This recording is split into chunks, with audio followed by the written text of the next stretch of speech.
Oh shoot, this is recording. Oh. Okay, it's your girl, it's Ethiopian, and I'm here with Joscelyn. Hey, you can find my handle and all my little plugins at It's Ethiopian on Instagram, Twitter, and Tumblr. And you can find hers On Instagram at Jozzybaila, Jozzybaila.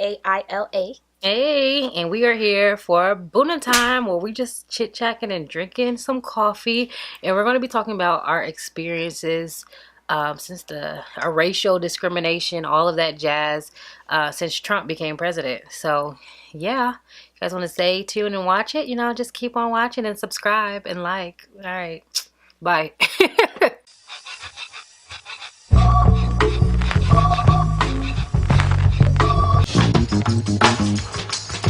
Now there she goes again, the dopest Ethiopian. And now the world around me begins moving in slow motion whenever she...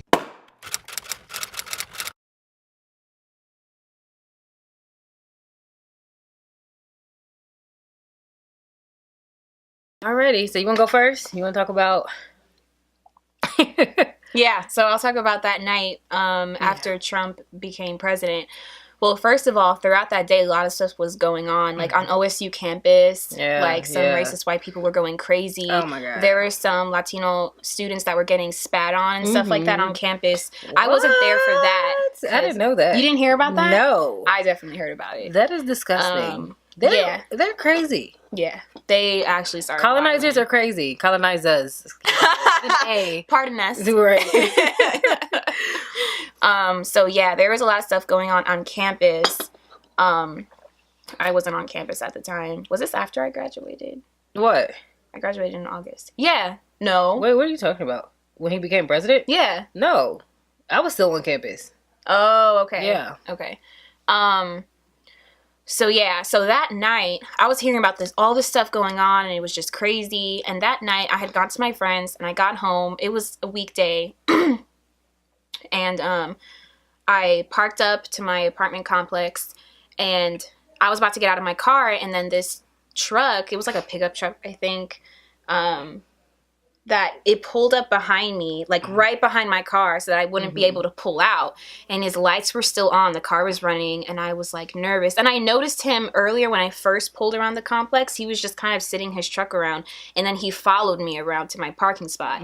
So I got out the car, and he got out of his car, and he was like, hey, and he started off with some like casual question asking about some other car that was parked somewhere else. He had something attached to his car, to the back of his car, almost like he was trying to tow somebody or something, but he was not obviously a legit towing person.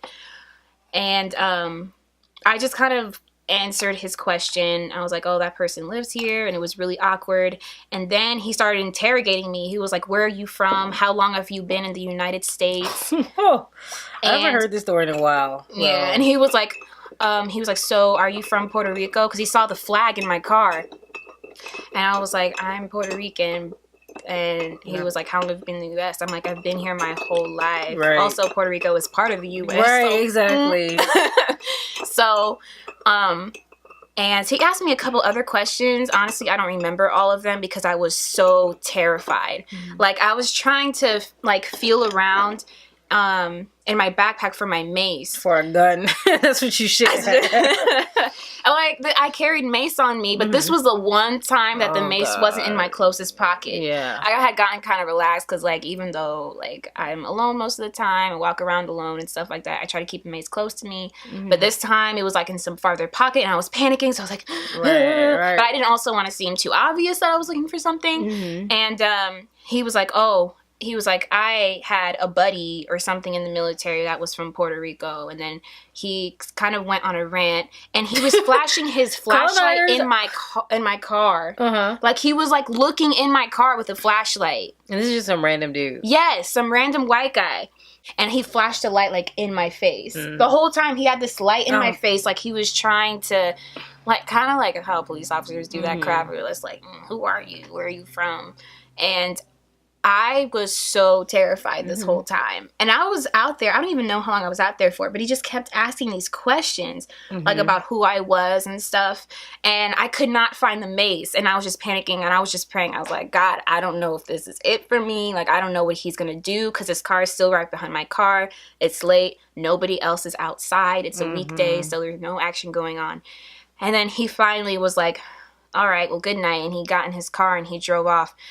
And, well, even before he drove off, when he started going to his car, I just, like, started, like, walking really briskly to my apartment. I was like, nah. And I went inside, and I started crying. And I called my friend right away because I was so scared. Yeah. And I felt so helpless in that situation because he was just randomly interrogating me. And I just, I was really scared. Like, first of all, colonizers, they always got to have somebody. Like, oh, I got a buddy over here. I have a black friend. Right. You know what I mean? Like, okay, sir. And then second of all, like, what are you trying to do? Make a citizen's arrest? Like, who are you? Who, like, you don't even have a badge and you out here with a flashlight. Who carries a flashlight like that one, though? And you're going to just pull it out talking about where you from. How long have you been here? Like, that's none of your business. And that's one thing I have an issue with. Since Trump became president, I've noticed that colonizers, they have this boldness where they think they can just be all up in people's business. Like, I don't have to answer to you or any of your friends. Like, I answer to God and God only. Like, that's it, and my mom. But other than that, if you're not on this list, like, no. Like, who are you? Is there anything else you want to say? Like, what's your story? Is that it? I mean, he was asking me a lot of questions. And the first couple questions he asked had to do with my citizenship. And it's like how close was this to election? Was this the next day? It was like the next day. That is crazy. At night. And I remember on campus, like, first of all, I did not take the election, like, that serious, especially the night before election. I went to sleep. I was like, Trump is not about to be president. Like, this is not just going to happen. This has just been a joke the entire time. Like, okay, hey, Hillary, get your clout in. Like, go ahead, get your little outfit, your ready speech. I was knocked out by, like, 9 or 10 o'clock. I wasn't about to stay up all night. I think I stayed up until 11, and it was going on for a while or whatever. So I went to sleep, and I woke up to Trump as president. I was like, what? Yeah. Like, what kind of joke is this? Yeah. And campus was empty. Like, when I say empty, it was empty. It was a very ghostly feeling. Like, it was just, like, super, like, you could just feel the heaviness on it. And I didn't even go to all of my classes. I went to a couple of them. I was like, this feels awkward. Like, it honestly feels like someone, I would not be surprised if somebody start, like, freaking out on the campus. Like, and I don't want to be there for that. So I politely packed my stuff and left. Oh, that's right. I was still on campus. So my perception of time is really bad sometimes. So this was definitely while I was still, this was like my second to last semester. And this was when I was taking that ecology class. And that was a rough time. But in that class, I remember like the next day or something, I went to my ecology lab and my TA was so upset and he brought up the election and everybody was kind of just in this sad mood. And it was just really depressing. I remember like that night I went to bed pretty early too. But in my mind, I just felt like in my spirit, I was like, he's going to become president. Like, I just feel like it's going to happen. I woke up that morning and I actually cried. I was so upset because I was like, this is about to be really bad. Like, a lot of bad stuff is going to happen. And it is. It has been happening. I was in denial. I was like, no, Americans, colonizers, as all of us blended together are not this crazy. And the simple fact that we have several minorities not only voting for him, but supporting him in the media, especially at that time. Like, there's been so many things that he's done to each and every individual group besides his own.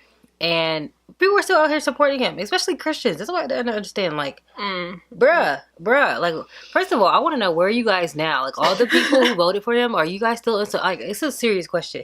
Do you guys still support him? Or have you changed your mind? Do you regret your vote? Like, because they're silent now. I don't see the amount of people who are on my timeline talking about Trump this, Trump that.